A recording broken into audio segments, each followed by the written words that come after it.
Hi, welcome to CMMC Automation. On this channel, we share with you tips on how to automate your CMMC compliance efforts using ChatGPT to save your company considerable time and resources.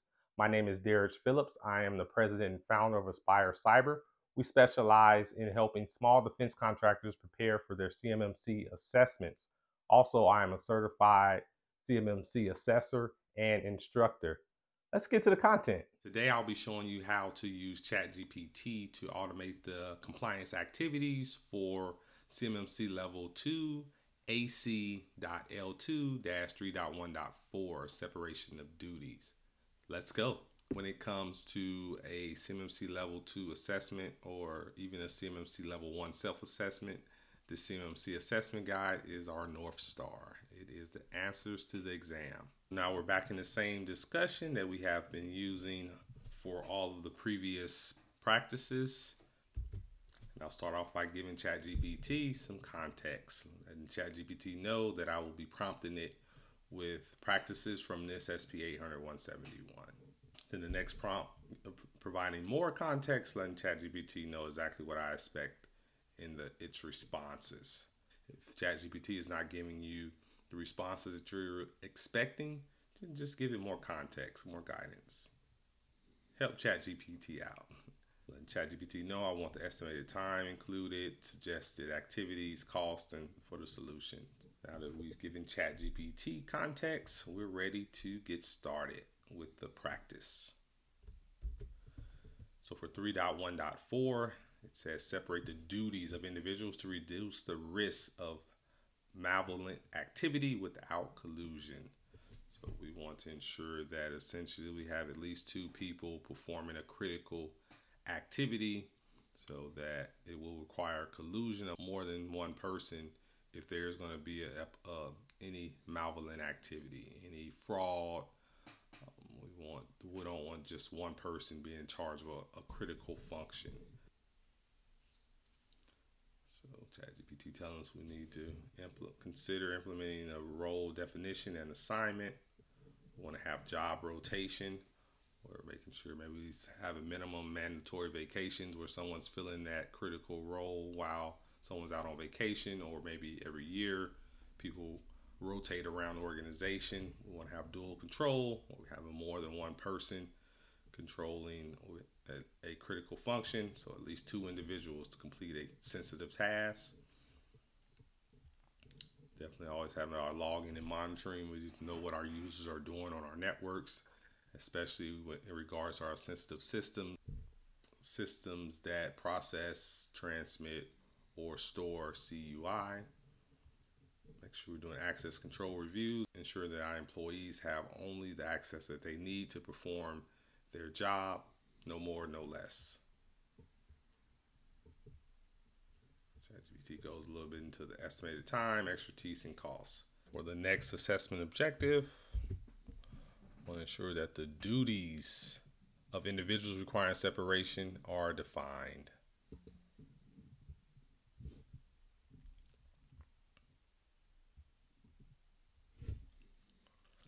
We're identifying what are all the critical functions. That's going to be the starting point. All right, and analyzing the roles and responsibilities involved in these critical functions. What are the tasks that need to be performed and who are they performed by? Be clearly documented, map those critical functions to the individuals that are performing them. Then we need to define the separation of duties. So at that point, we want to divide the responsibilities by creating, modifying, and approving sensitive actions or duties. Those are going to be some of those critical responsibilities that should be divided. So one person is responsible for creating, another one has that modifying, edit function, and then a separate person does the approving of those sensitive actions. We know with access control domain, we talk a lot about the role-based access control. It's really central to properly controlling access to our sensitive systems. The role-based access control should clearly separate tasks and responsibilities. We need to document and communicate. Sure, employees are informed about their responsibilities and importance of adhering to separation of duties. This is the guidance that ChatGPT is providing us for this assessment objective for 3.1.4. And we have, so there's a total of 3 assessment objectives for this practice, and we have 2 more. Now, the responsibilities for duties that require separation are assigned to separate individuals.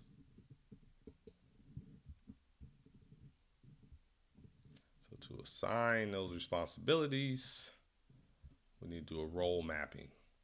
So once we define those duties, those critical functions, now we need to map those roles to the critical functions, making sure that they're separate. Having cross-functional teams to encourage collaboration.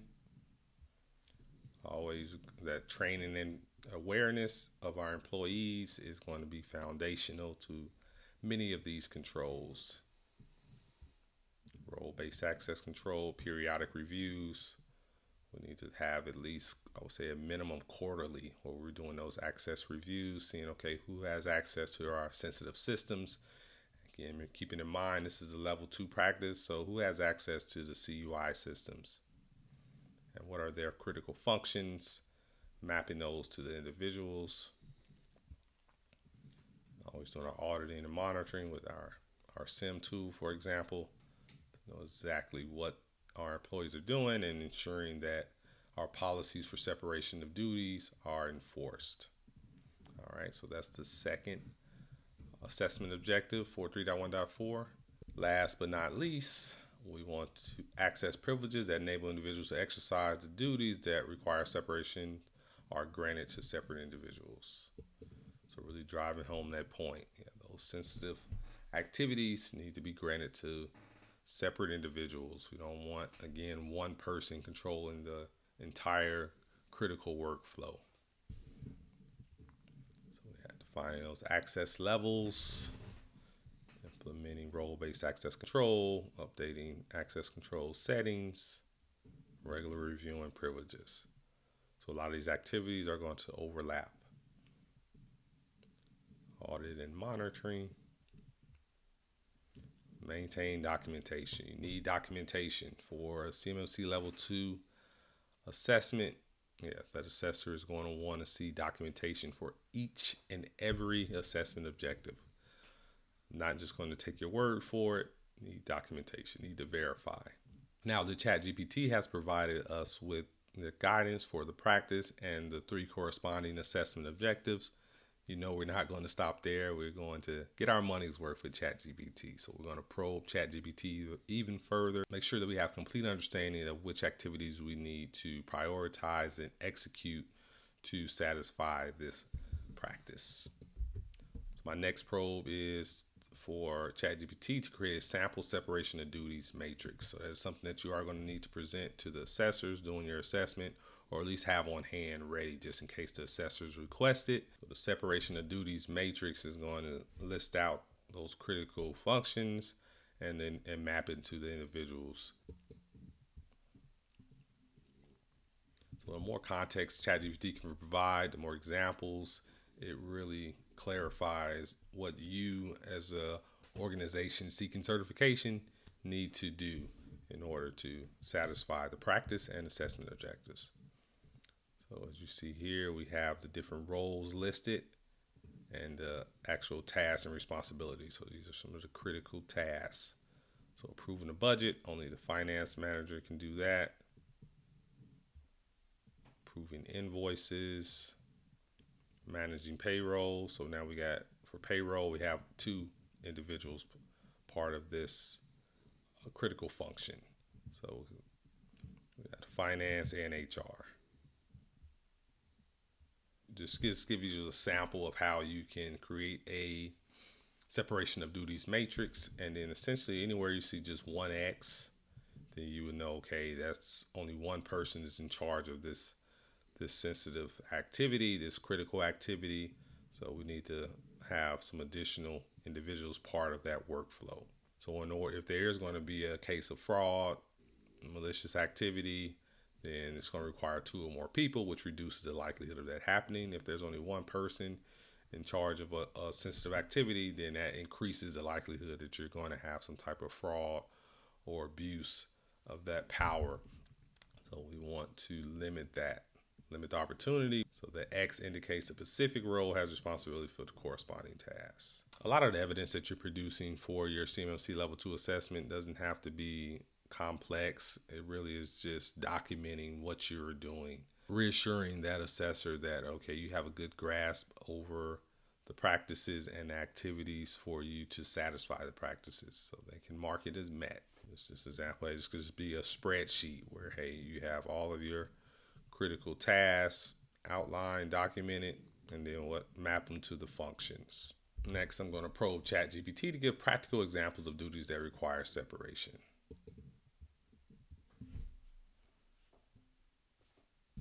So we want to minimize the risk of fraud, errors, or security breaches.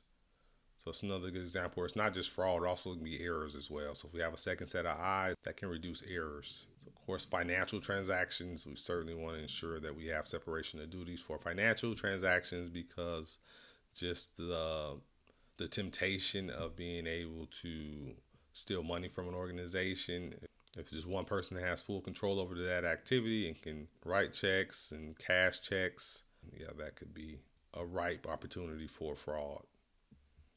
Banking statements, procurement, inventory management, so receiving and recording inventory, approving purchase orders, system administrators, being able to create user accounts, security incident monitoring. Certainly, just think about your security operations center that's receiving those alerts, monitoring the logs. Yeah, we want to make sure we have multiple people part of those critical activities, HR and personnel management, recruiting, performance evaluation. So these are just examples of essentially some duties that require separation. So you wouldn't stop there. You continue to probe ChatGPT, and you can tell ChatGPT more high-level general information about your organization to give ChatGPT more context on what may be some examples of duties in your specific organization that may require separation. Next, I'm probing ChatGPT to list privileges that are common sources of malevolent activity, errors, fraud, etc.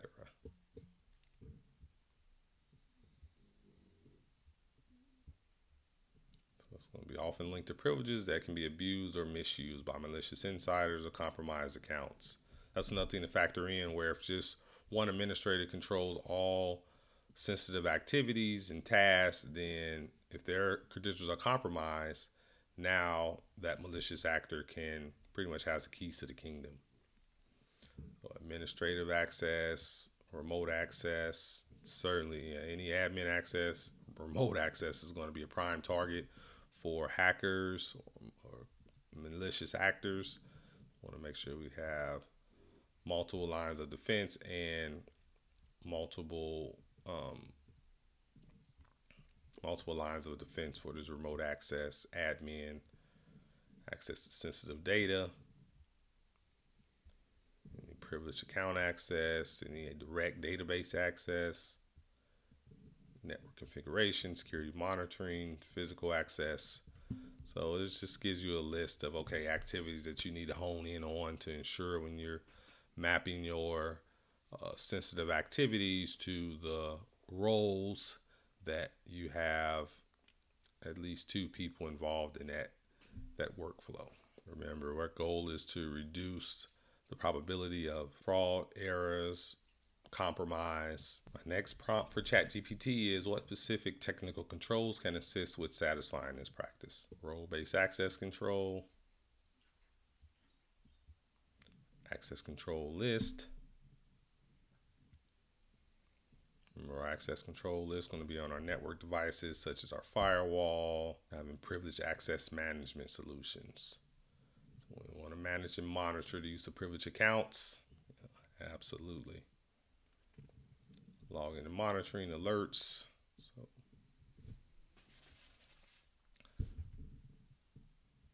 two-factor authentication, workflow automation, regular access reviews, segregation of network segments such as VLANs. Think about having your CUI enclave, for example. Only users that need access to CUI have access to that enclave, and we're certainly monitoring those accounts, making sure that we're mapping those critical functions to those roles and having separation of duties. And then data loss prevention. These are all examples of technical controls to help you satisfy this practice for 3.1.4 and the corresponding assessment objectives. If you watch my previous videos, you know that I like to close out these sessions with prompting ChatGPT for essentially a project plan, giving us concise guidance on where to get started, how long it's going to take, estimated costs, the complexity. So really just want to make sure that we leave each session with actionable guidance. So I'm saying in chart format, consolidate the guidance you provided today into a project plan, including administrative controls, technical solutions, time to implement, dollar range for estimated costs, complexity, and prioritization for implementation.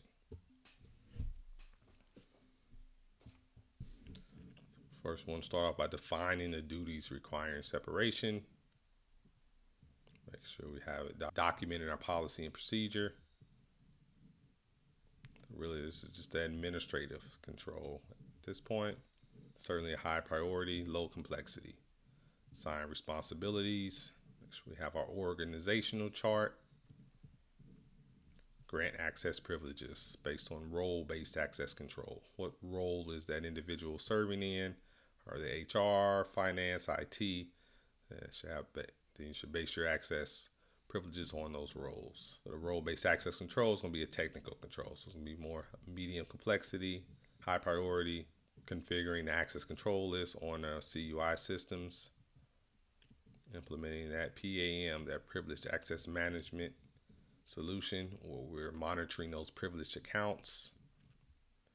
So we have a SIM tool for logging and monitoring, because without a SIM tool, it's really going to be impossible to consolidate all of the logs that each system produces and being able to receive actionable intelligence. Because you can imagine one laptop can produce thousands of logs per day. So not one person is going to be able to consolidate logs from all the systems on your network and being able to identify that needle in the haystack. We had a two-factor authentication, workflow and automation tools. Make sure we're doing our access reviews and audits. Say I would recommend doing at least quarterly, reviewing access. Segregating the network segments, and potentially having that CUI on its own VLAN, its own virtual local area network, where you're creating essentially an enclave, you're locking it down and ensuring that only those individuals, only those employees that have a lawful and purpose for accessing that CUI environment has access. Again, about SIM tools and DLP. You will continue to prompt ChatGPT further to give you additional guidance as needed. The CMMC guide, you have the practice, you have the assessment objectives, the methods for testing. Then you also have the discussion section down here, which gives you additional guidance and context on what is required to satisfy the practice. You have examples. You can take what you get from the assessment guide, plug it into ChatGPT to give you additional examples, charts, guidance. As your resident certified CMMC provisional assessor and instructor, I'm satisfied with the guidance that ChatGPT has provided us today. It certainly will get us on the right track to satisfying the requirements for 3.1.4. Okay, I hope that you got a lot of value from that video. Give me just step-by-step guide on how I would leverage ChatGPT to provide me the guidance I need to satisfy the practice. If you have any comments, feedback, certainly share them with me. Leave them in the comments. I greatly appreciate any feedback that I receive. And also, if you have any special requests in terms of videos you would like for me to create, I'll be more than happy to do so. And I can be reached at dphillips@aspirecyber.com. Look forward to hearing from you. And I'll see you next time. And I'll be covering 3.1.5. Thanks for watching CMMC Automation. I hope that you got a lot of value from today's video and you use ChatGPT to automate your CMMC efforts. It's going to save your company a lot of time and money. If you have any questions, don't hesitate to reach out to me at Aspire Cyber. Also, you can leave your questions in the comments down below. Be sure to subscribe because it helps out this channel immensely. I really appreciate it, and good luck to you on your CMMC journey.